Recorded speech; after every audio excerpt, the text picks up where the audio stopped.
You're watching Politics Unscripted. Let's continue the conversation around South Africa's opposition parties. Have the ructions within ActionSA, only months after its formation, stoked fears that voters might view the political landscape in South Africa as lacking a viable alternative? Could these ructions perpetuate a lingering perception, for example, that factionalism is characteristic of South African politics? Well, joining us now to give their perspective on the troubles that beset ActionSA right now are analysts Matlala Setlhalogile, and he's with the Wits School of Governance, and political analyst Dumisani Tembe. Gentlemen, thank you very much for making the time to join us here. Let me start with you, Mr. Setlhalogile, and let's talk first about what your thoughts are around what is going on within ActionSA. Is it teething problems within a party that launched a few months ago, or do you see it as pure factionalism that is starting to eat at the soul of this party? Thanks, Toli, and afternoon to the viewers, Toli. Toli, I would not necessarily reduce it to teething problems or factionalism within the party. I do believe it's still early days for any, solid factions to form within ActionSA. Mm-hmm.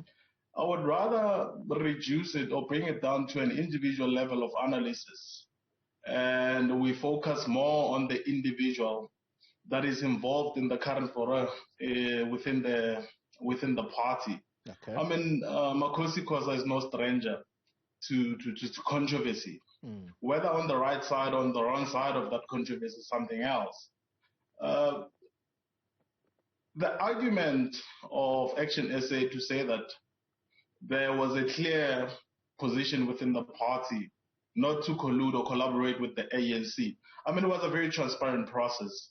ActionSA made it a very transparent process where even non-party members or supporters were actually allowed to give their input on ActionSA's coalition partners.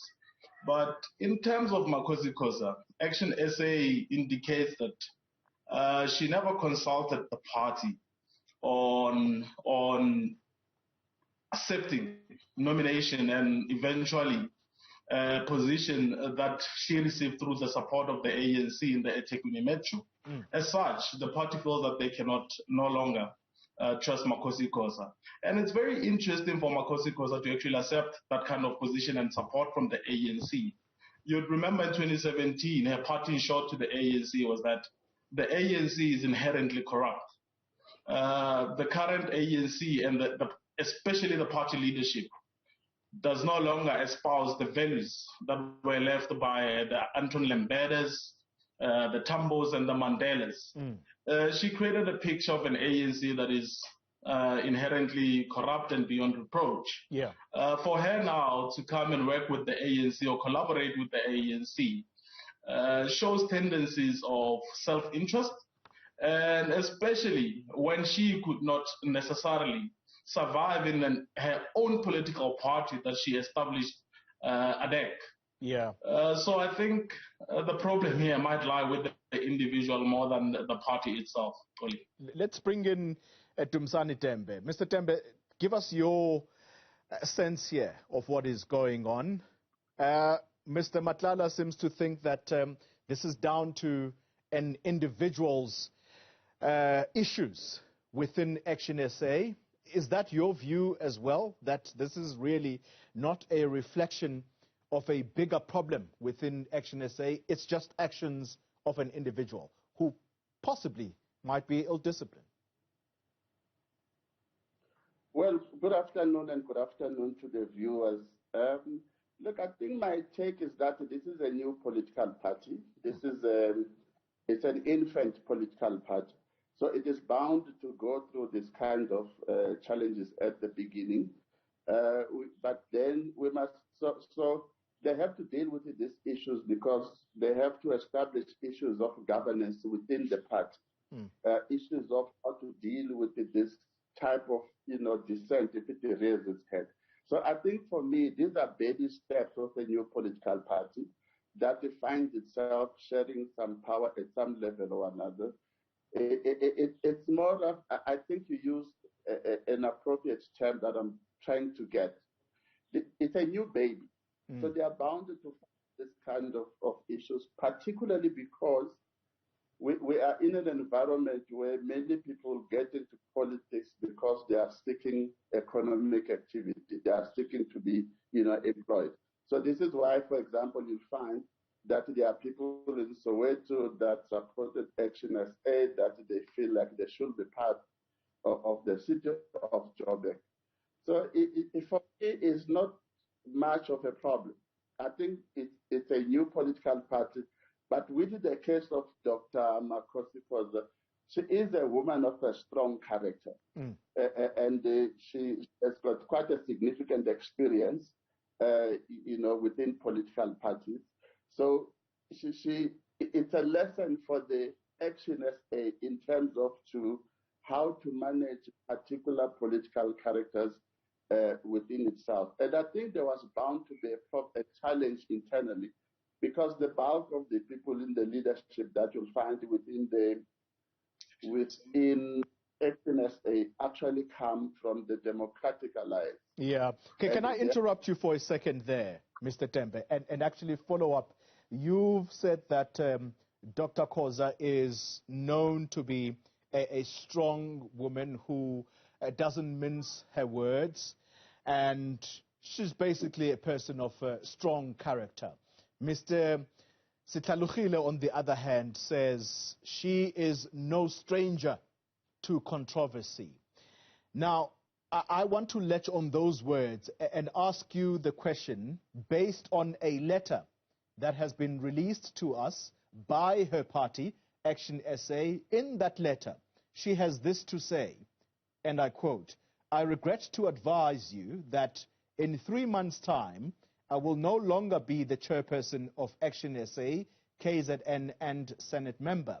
This is because working as a councillor and being expected to perform council functions without remuneration that meets my family financial commitments as a widow is no longer possible." How much of this is about ideological difference within the party, as quoted in one newspaper article this morning, quoting her, by the way, versus personal, financial reasons for why she has taken the decision that she has through this letter I've just read to you? Well, generally in this country, politicians don't differ ideologically. So I wouldn't put her position to an ideological issue. I think the issue that I was trying to refer to is that she comes from a particular political culture, and particularly that of the ANC.